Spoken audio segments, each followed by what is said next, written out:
Hello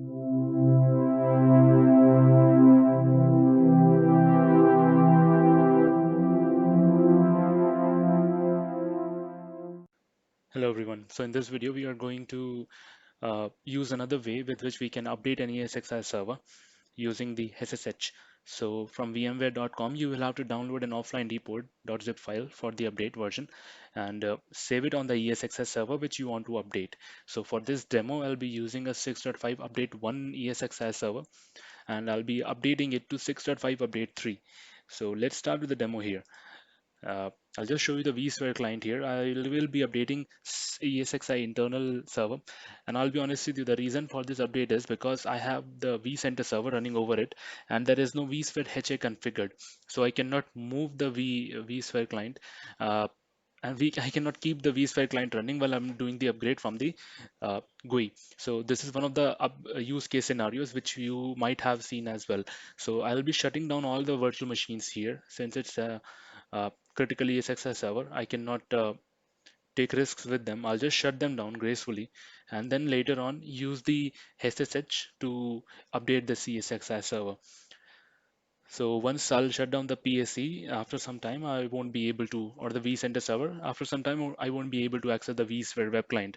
So you start getting an error. That should be fine. I'll just have to connect directly to the ESXi server now, to the ESXi internal, using the web browser, using the host client, and we'll just see if all the virtual machines are gracefully turned off.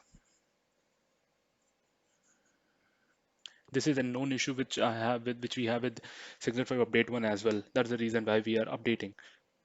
Because it can fix the known issues. So you will see VCSA is still running. I'll just open the console once.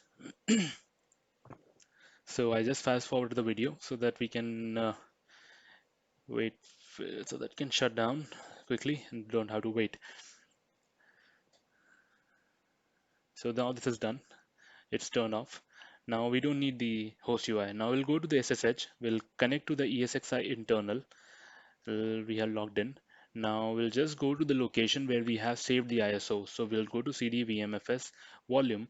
Uh, we'll go to the ESXi internal local drive. We'll do an ls. There is a folder with the name ISO. I'll CD into it and do an ls. You can see the update zip file plays here for 6.5 update 3. You have to download this from myvmware.com and place C and save it using WinHCP.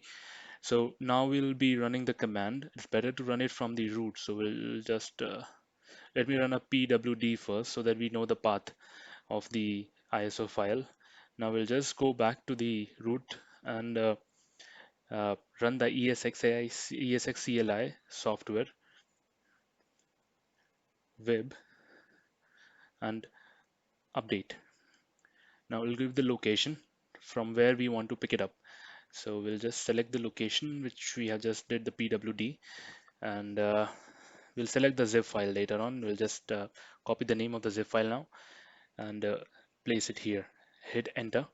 So it will start the installation of update 3. Now it will not reboot it on its own. So once this will be done, we'll have to restart the ESXi server using reboot command. So let's wait for till you get the message about the components which have been updated. It'll take some time as it's a